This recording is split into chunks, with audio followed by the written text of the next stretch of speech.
Jouer des parties à handicap est le meilleur moyen de progresser, donc si vous avez la chance d'avoir un joueur plus fort que vous sous la main, eh bien je vous invite fortement à lui proposer une partie à handicap. Ça sera bénéfique pour vous, croyez-moi. Amis du Shogi, bonjour et bienvenue sur la chaîne du Shogi Dojo Lyon. Aujourd'hui j'aimerais vous présenter une partie que j'ai jouée à handicap contre un youtubeur japonais 5e Dan. Donc sa chaîne c'est Debusho, en fait je vous en ai déjà parlé, en fait c'est quelqu'un qui avait déjà créé d'autres chaînes, une précédente notamment qui s'appelait Shogi Buzz. Il avait arrêté pendant quelques temps de faire des vidéos et là il reprend de plus belle avec sa nouvelle chaîne, donc Debusho. Alors étrangement, même si l'on dit régulièrement aux débutants que c'est important de faire des parties à handicap, eh bien c'est vrai que les gens rechignent et souhaitent toujours se mesurer aux adversaires plus forts qu'eux à égalité. Alors bon, je peux le comprendre parfois qu'on a envie de se frotter à plus fort que soi à égalité, c'est normal, mais en réalité tant que votre adversaire est plus fort, si vous jouez à égalité, vous ne sentirez absolument pas sa force.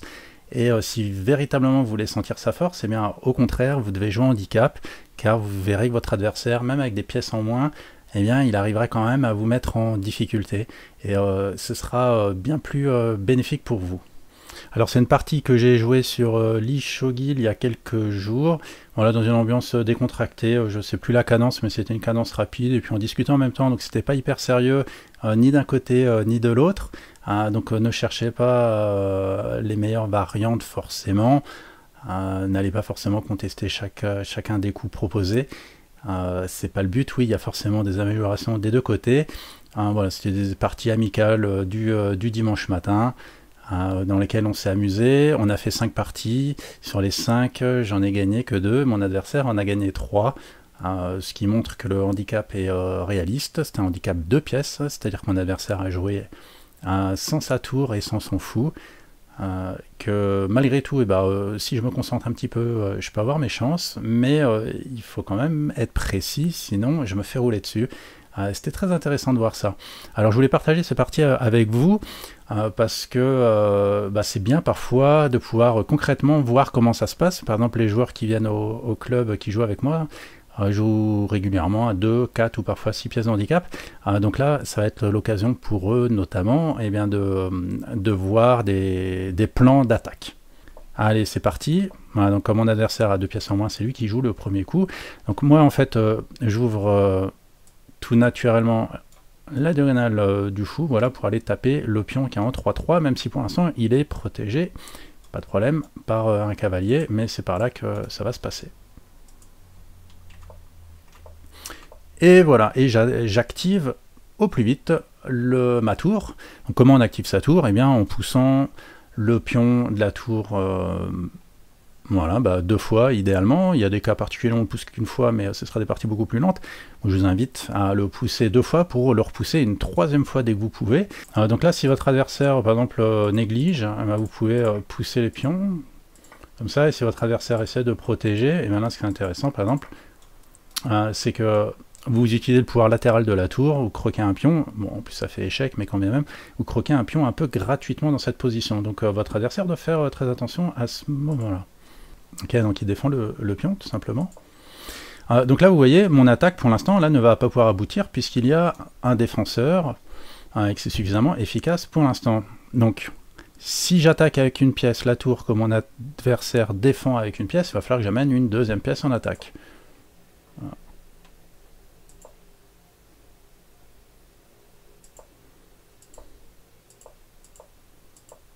Alors vous voyez que je suis un petit peu prudent sur mes coups là.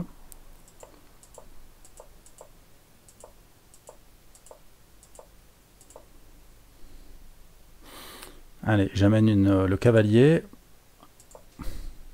Et voilà, ok, donc j'ai mis un petit peu du temps, mais vous voyez maintenant j'ai 3 pièces qui vont converger vers une attaque sur 2-4.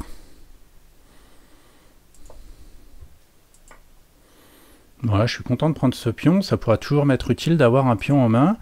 Mon adversaire visiblement a sacrifié ce pion pour essayer d'avoir du jeu, un petit peu de dynamique, de déplacer son or à tempo, pour un petit peu en fait désarçonner mon fou.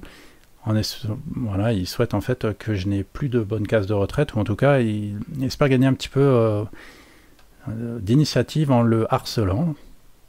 Évidemment, mon adversaire n'ayant ni tour ni fou en main, un de ses premiers objectifs, ce sera d'arriver à gagner une pièce qui attaque à distance. Donc il aimerait bien gagner mon fou ou ma tour, parce que s'il arrive à avoir une pièce qui attaque à distance, on peut considérer qu'il va probablement retourner la partie et prendre l'avantage.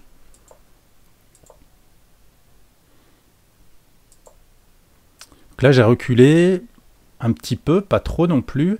Alors je l'empêche pas de prendre le pion, ça c'est important. En fait, il faut juger l'importance de défendre dans chaque situation.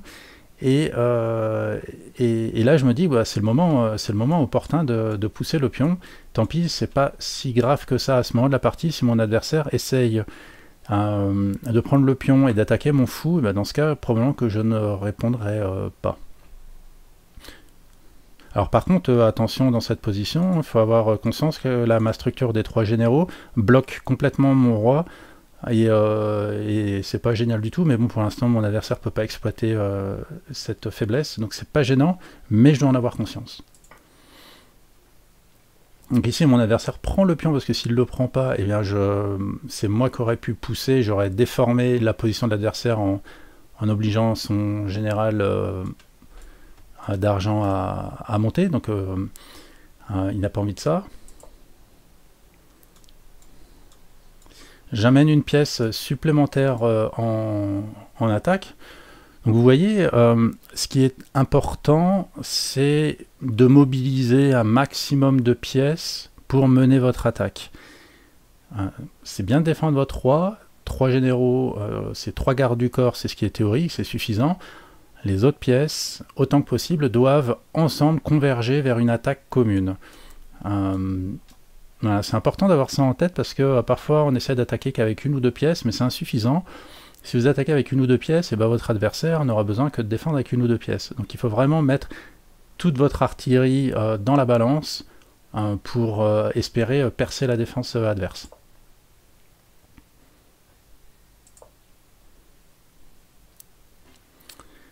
Et là, plutôt que de répondre tout de suite à ce coup de général qui menace d'attaquer mon cavalier, je procède à ce parachutage de pions qui me paraît plus important. En fait, l'idée c'est que si jamais mon adversaire prend le pion avec le général d'argent, eh bien en fait, je vais un petit peu forcer les échanges. Et moi, ce que je souhaite, ayant plusieurs pièces, plus de matériel pour attaquer, je souhaite échanger toutes les pièces. Et ça également, c'est une erreur que font beaucoup de débutants lorsqu'ils font des parties handicap. Les débutants souvent se refusent d'échanger les pièces. Et ils me l'expliquent régulièrement en fin de partie en me disant bah oui, je voulais pas échanger les pièces, je me suis dit que si jamais j'échange les pièces, tu auras des pièces en main, et comme tu es plus fort, tu sauras mieux les utiliser. Et bien en fait c'est tout l'inverse. C'est tout l'inverse. Si vous avez des pièces en main, c'est vous qui allez pouvoir attaquer votre adversaire plus fortement. Donc vous ne devez ni en avoir peur, et au contraire, vous devez même essayer de provoquer les échanges de pièces autant que possible, surtout si il s'agit d'échanger les pièces de défense du roi. Donc là, concrètement, l'idée c'est de déshabiller le roi adverse. Donc moi j'ai bien envie d'échanger les pièces. Donc mon adversaire, lui, n'a pas envie d'échanger les pièces, forcément, et il recule son général d'argent en 3-1. Et donc là, vous voyez que ce pion, en 2-3, il est extrêmement bien placé, ça devient un vrai caillou dans la botte de mon adversaire. Je protège le cavalier quand même. Et voilà, et maintenant je me saisis du pion en 2-4 que mon adversaire ne peut plus défendre. Et là, mon plan, ça va être toujours essayer de rentrer pour forcer les échanges.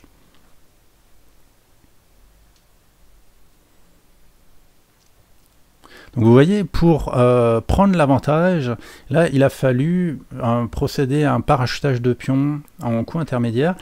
C'est extrêmement important. Sans ce genre de petits coups pour déplacer les pièces de l'adversaire, vous aurez du mal à prendre l'avantage. Donc, échanger des pions à un endroit pour avoir un pion en main, et ensuite vous pouvez mener ce genre d'attaque. Je vous remontre. Alors Donc d'abord, étape numéro 1, avoir un pion en main. Étape numéro 2, c'est de pousser le pion qui est sur la colonne de la tour. Votre adversaire capture. Et l'étape numéro 3, c'est de parachuter un pion derrière vous. En fait, si vous reprenez le pion tout de suite avec une pièce ou l'autre, eh bien, vous autorisez votre adversaire à remettre un pion également sur la case 2-3, ce que vous ne voulez pas. Donc c'est vous qui parachutez en premier sur 2-3 pour déformer l'adversaire. Donc là, si mon adversaire reprend du roi, vous reprenez le pion avec le général et vous faites échec, le roi recule et vous pouvez parachuter un pion. Et s'il reprend de l'argent, eh bien, vous pouvez capturer le pion. Les généraux d'argent se font face à l'un l'autre et vous allez un petit peu provoquer les échanges de généraux d'argent.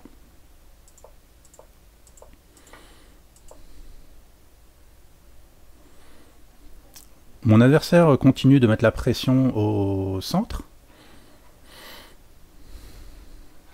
Et vous voyez, étrangement, il n'est pas si pressé que ça de prendre le pion et d'attaquer mon fou. Je pense qu'il a compris qu'à ce moment-là de la partie, j'allais probablement l'ignorer. Mais alors attention, il faut quand même que je fasse attention. Si mon adversaire prenait s'il avait un fou en main, il pourrait faire le parachuter en 3-7 et il ferait une belle fourchette, échec au roi et attaque de la tour. Donc je serais obligé de mettre ma tour en 4-8 pour protéger.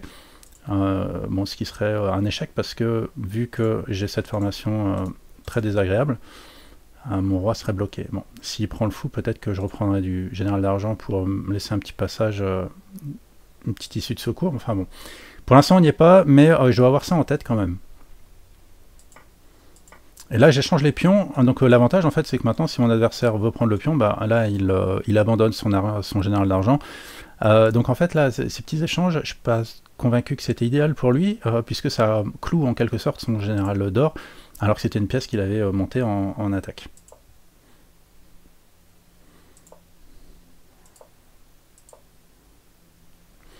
Alors, vous voyez que le général d'argent attaque 3-3, vous voyez que le cavalier attaque 3-3, et vous voyez que le fou, bien qu'obstrué par un général d'argent, eh bien, il attaque quand même indirectement la case 3-3 également. C'est tout naturellement que j'en viens donc à pousser le pion de la troisième colonne pour poursuivre l'attaque sur 3-3. Voilà ce que je fais immédiatement. Mon adversaire prend le pion. Et en fait, pourquoi je sacrifie ce pion-là? Parce qu'en fait, moi, j'ai envie de parachuter un pion en 3-3. Voilà. Donc en fait, je suis obligé de sacrifier un pion pour pouvoir en remettre un derrière. Quel est mon plan? Mon plan, c'est de continuer à déshabiller le roi adverse. Donc ça va me coûter 2 pions, mais je déshabille mon adversaire. Donc là, si mon adversaire prend du cavalier, je reprends du cavalier. Et là, qu'est-ce qu'il fait? Est-ce qu'il prend du général? Auquel cas, je pourrais soit reprendre moi aussi, soit peut-être parachuter un cavalier en 4-5 pour attaquer le général d'or. Enfin, vous voyez que le roi adverse commence à être complètement sans défense. Et c'est exactement ce que je cherche. Voilà, donc comme c'est exactement ce que je cherche, mon adversaire, c'est exactement ce qu'il va éviter. Donc il préfère s'enfuir, vous voyez. Donc les deux fois que j'ai parachuté des pions et que j'ai proposé des échanges, mon adversaire n'est pas rentré dans cette variante, il a reculé, il a fui, puisque c'est ce qui lui offre les meilleures chances de défense. Et là maintenant, tout simplement, mon plan il est simple. Mon plan il est de rentrer avec la tour. Et donc vous voyez là, ces deux pions, ils ont fait leur travail, mais je voudrais pas qu'ils bloquent ma tour et qu'ils empêchent de rentrer. Donc moi, ce pion, même si je peux en faire un token, je suis prêt à le sacrifier. Il a fait son travail. Moi, ce que je veux, c'est rentrer avec la tour. Faut pas se tromper d'objectif. C'est un petit peu comme ma vidéo précédente où j'expliquais comment rentrer avec la tour à tempo. Donc là, ce pion-là, vraiment, il a vocation à permettre au général d'argent de rentrer pour faire rentrer la tour. C'est tout. Là, mon adversaire, évidemment, il prend, sinon il perd une pièce sans compensation. Et là, je force les échanges et je suis rentré avec la tour. J'ai un dragon très proche du roi. Je suis en bonne position pour mater très rapidement. Et je ne crains pas tellement l'attaque de mon adversaire qui n'a qu'une pièce en main. Donc vous voyez, il ne faut pas craindre les échanges de pièces, puisque c'est pas avec une ou même deux pièces qu'il arrivera à s'approcher de mon roi efficacement. Bon, voilà, et là j'accélère, ça va très vite. Le but c'est de déshabiller le roi, vous l'aurez compris. Et voilà, avec un mat du cavalier au final. Voilà, j'espère que cette partie vous aura montré un petit peu quel plan vous pouvez actionner pour gagner une partie à 2 pièces de handicap. 2 pièces de handicap, ça peut paraître beaucoup, mais vous voyez que pour espérer l'emporter à 2 pièces de handicap, il faut quand même maîtriser quelques plans tactiques, ça me paraît important. Sinon, c'est très compliqué de percer la défense adverse, même s'il a 2 pièces en moins.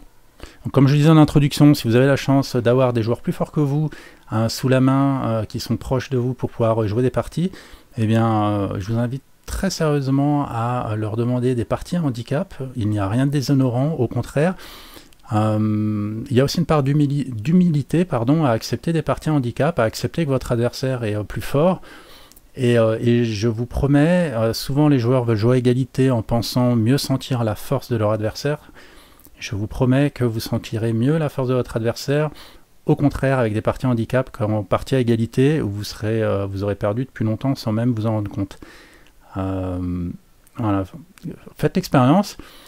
Jouer les parties handicap, l'objectif c'est que vous les gagnez rapidement, et puis ce sera un vrai plaisir pour vous de pouvoir dire ça y est, maintenant j'arrive à gagner à 6 pièces, j'arrive à gagner à 4 pièces, j'arrive à gagner à 2 pièces de handicap, et de réduire ce handicap, ça fait une certaine récompense pour vous.